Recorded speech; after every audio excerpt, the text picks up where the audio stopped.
Hi there and welcome back to Japan, where we're going to be checking out a little bit more of BiSH. We had a while where we weren't listening to BiSH for a month or so I'm catching up on some more things with my new blue headphones, which are actually old second-hand headphones, but hey, let's not get into that right now. I had the same pair of headphones before, but they were pink and then they broke, and I was like, oh, I saw them again in a shop, a different one. I was like, oh, I'm going to buy that. No one cares about this. Why am I talking about this?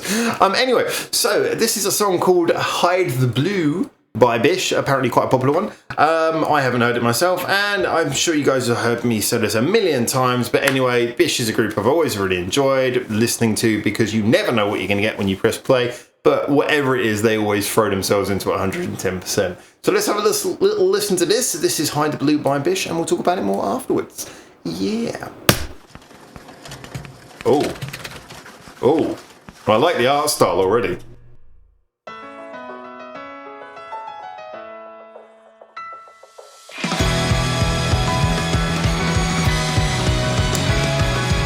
If we're going stop motion, I will be very happy.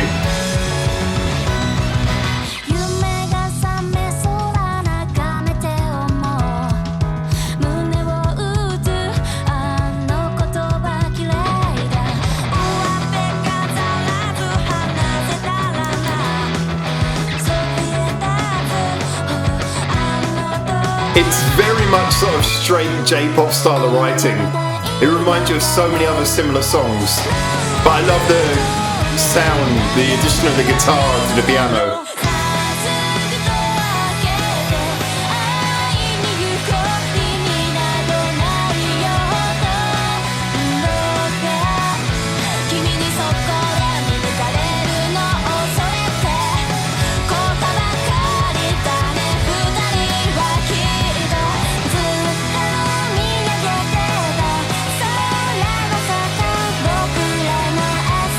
It's so derivative, but it feels so good.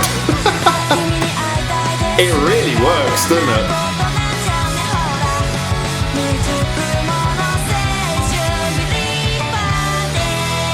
Nice cadence at the end of the chorus. I like the way that built up there.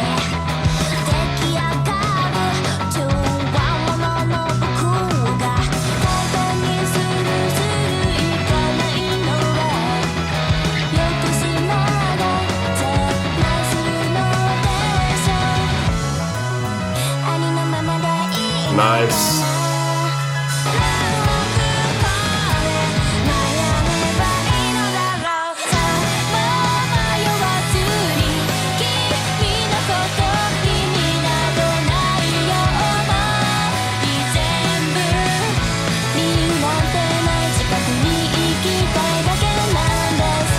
That's a really good chorus.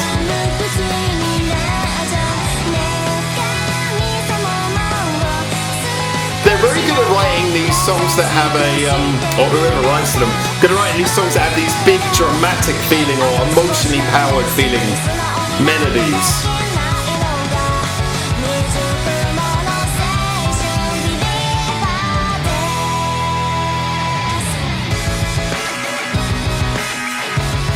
Ooh.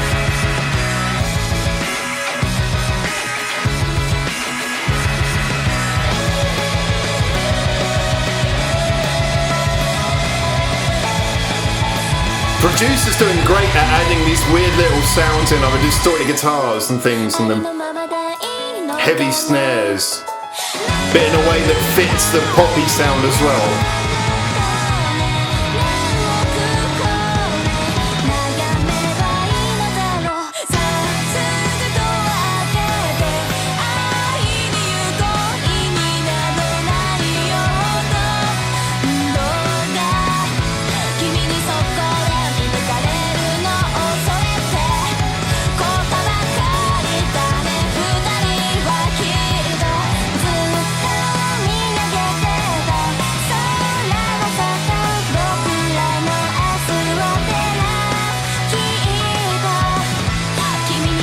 Yeah, it does just work. We're going to have to discuss why afterwards, but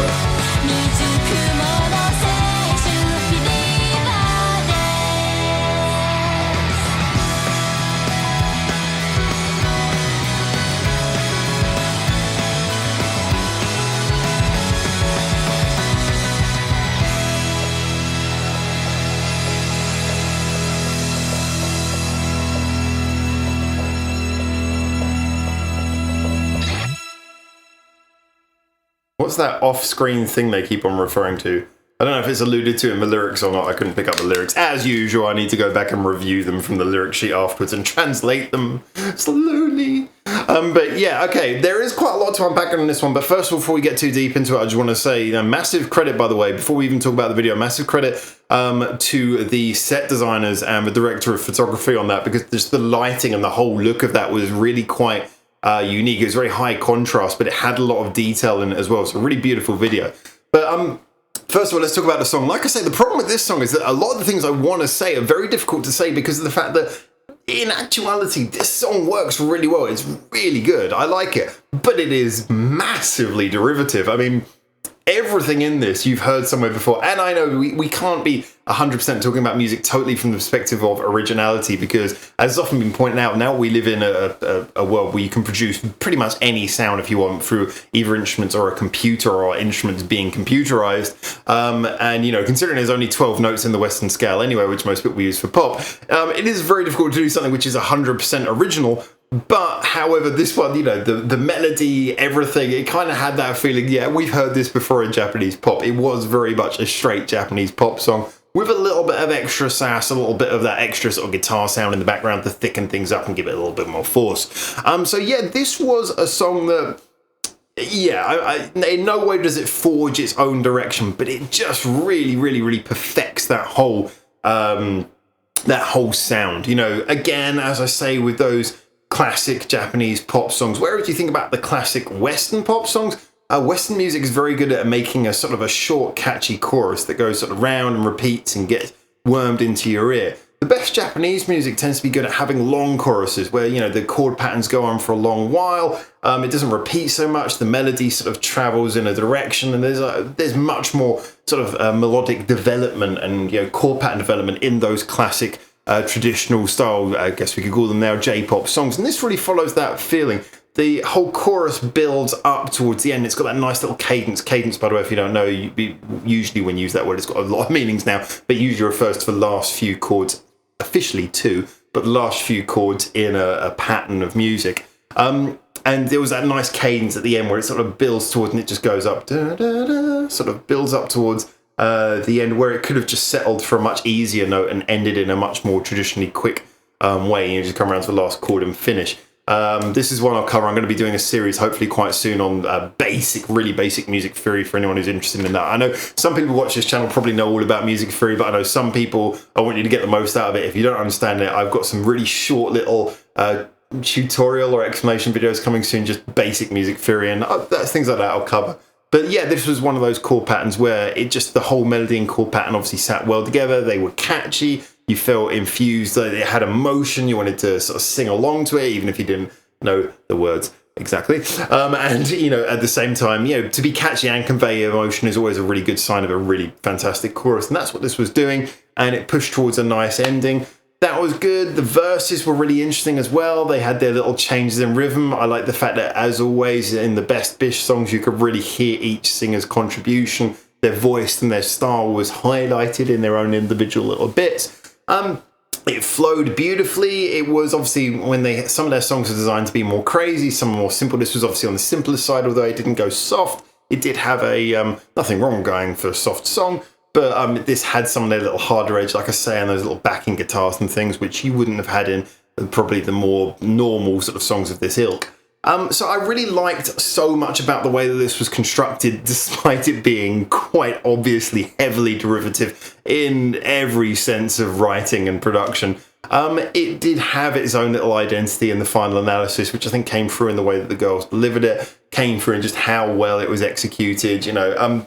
The bridge was lovely as well. The producer really was on real form here. I mean, I often say about musicians, the best musicians are the ones who can make a song without you even really noticing what they're doing. You know, I mean, this is why bass players and drummers are so impressive, the really good ones, because, you know, they'll be doing something in the background and maybe you'll have heard a song for like years, and then you go back to it and listen, and just suddenly someone will tell you to listen to the bass and you go, wow, that's making the song, and I'd never really noticed that before. The drum beat, you suddenly go, oh, actually, think about it, that's kind of an unusual beat, and I've never really noticed it. Things like that. This producer was kind of like doing the production version of that. On the surface, the production's simple, you know, pianos, guitars, drums, all your normal sort of things. But there's little touches, like in the bridge especially, you kind of notice it. where it went instrumental. There was a bit where it went da da da da da da da. There was this kind of rhythm happening, and on that last you had a da da da da. Listen to the sound that he uses. It's a bit of an unusual sound. It's not a normal. It's usually they'd have like a heavy snare or maybe a heavy like a cymbal, like a more metallic sound.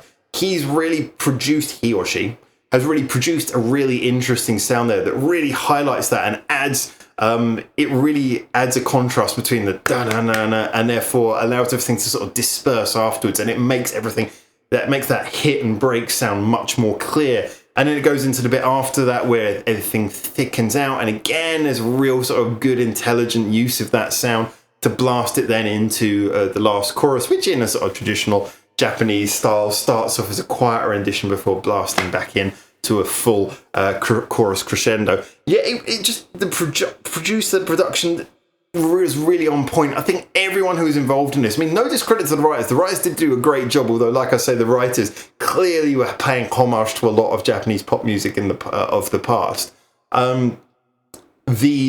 The details in this were glorious. I love the details. I loved, like I say, everything from the way the producer highlighted those little detailed sounds, was looking for every last way to bring subtleties out in a really good way. And this was throughout the song. I highlighted the bridge because that's the easiest place to listen to it. But listen throughout the whole song, really beautifully balanced every one of the sounds in there and allowed the girls' voices to be heard nice and clearly as well. You hear a lot of these idol bands and girl bands. The producer produces all the voices to sound very similar. Sort of really tries to get them all in a similar tone and have a sort of similar balance so as to make everything sound smooth. This producer's really gone for it and allowed the girls to have their own voices come through, as I think tends to be the case with BiSH, which is another great thing about them and another really glorious thing that they actually pick people who do this. I don't know if they're the same producer for their music, but I'm guessing probably not. Anyway, so yeah, that's another thing that really highlighted it. There's those details in the production, there's those things in the set design and the lighting, and I have to say, moving slightly away from the music for a minute, the video was really well directed. I have a bit of a soft spot for anything that has stop motion, because stop motion is such a fun formula. I even remember with when Puffy did the music video for All Because of You, that was a very simple version of that, but it worked nicely. Right back to, obviously, everyone remembers like Peter Gabriel's Sledgehammer, that was totally stop motion. Well, a lot of stop motion in that. I love those sorts of little playful techniques, and this did use a lot of those sorts of things in there. It had, I can't remember the name of the director who did, I really should know, he's done some great films, some bad ones, but some great ones, like he did Grand Budapest Hotel, Life Aquatic, Isle of Dogs, that fella. This, his stuff usually uses always uses the same colour palette, sort of very washed out, tobacco stain looking sort of colour palette. This didn't look like that colour-wise, but it gave me a lot of feel of his sorts of work. It had that feeling like his movies always look like they've been filmed on a stage and everything's filmed directly ahead. And this had that little element. I liked that. It looked very nice, the way everything cut and moved around like it was being constructed. You were watching a music video, but in a way it almost felt like it had been constructed like a sort of I believe the word that the Americans use, and I believe this is the correct word, is a diorama. You make like a model display thing. It had that look, and the little touches like the weird galaxy opening door and the mirror in mirror thing, which just like nice touches all through this. So I think this is the perfect way to highlight what happens when you just have the right creative team. You take something which is good, but ultimately on its own might not stand out. And then you get the right singers to sing it in a way that has personality, identity, passion, feeling, emotion. You get the right producer who knows how to highlight the sounds that don't make it overbearing, but, really sort of show off what the song wants to do. They take the writer's lead and then they pick out the right sounds and really sort of make you feel the parts of the music that have been written to have impact. You have the, like I say, the set designers, the crew, the people who make this really beautiful looking video, and then a director who knows how to cut it in a way that's interesting and engaging. It's just, this is an example to me of how you get the details right. Start from a basic core and then colour in the gaps beautifully to make something that is a really lovely, complete work of art. I think it works brilliantly. It works all together. It's a great piece. It's a great accompanying video. And I just got to say, I really enjoyed that a lot. So credit where it's due. As an actual viewing experience, definitely that's one of those videos I'd love to go back and watch again a lot. As a song, I think the video does work so well with the song that I think the song on its own probably doesn't have as much replay value as it does as a complete package. But I certainly would be, if I wanted to sort of have a nice, good mood day, this is one that I would play. And I was actually thinking, one thought that came into my head, and I'll give this as a final thought. I've always said, and this song would sort of put a little thought to clarify this. I always said that it's interesting to me that BiSH, all of their songs go in such a different, well, at least they go in two very different directions, but I think they have very clear different directions in most of their songs. But they certainly do go between the sort of crazy, overexpressive, mad, losing my mind mental stuff and the quite sweet stuff. But I've noticed that even when they go for sweet stuff, it's never sort of done in a disposable, emotionally blank way. And I think that probably is their core value.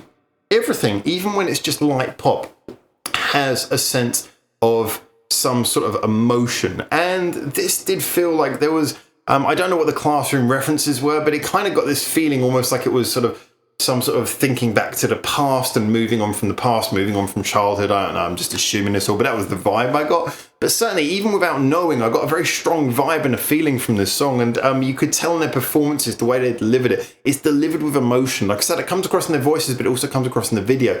And I think the one unifying factor between all BiSH songs is it does seem that when you watch and listen to their music, whatever it is they're going for, they do seem to feel it. And I think that's maybe the subtext to all of their work that I've been getting and maybe not really engaging on, because I just kind of expect when people do music so good with such weird feelings for them just to feel it. But of course, this is an idol group at their core. I know they say alternate idol group, but they basically work as an idol group.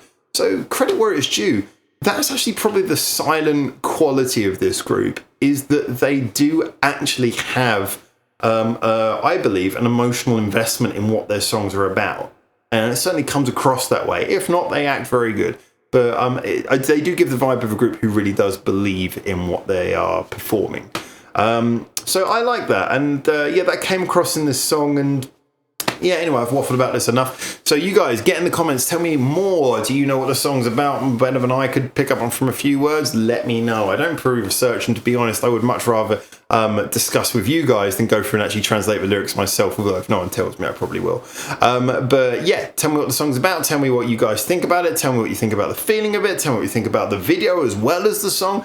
I mean, as always, I give my opinion from background working in music, but subjective opinion is subjective opinion. All opinions are valid if you can justify them. So get in there and tell me what you guys think. And I'm looking forward to reading all the comments and replying to as many of them as I can. I really do try. But for now, from Japan, thank you so much for tuning in, and ciao, ciao. Thanks for watching. Feel free to check out more of our hundreds of videos we got online on this channel right now, or get involved in the discussion with us at the many social media links we've got in the description below, where you can suggest new videos and artists for us to check out on the channel.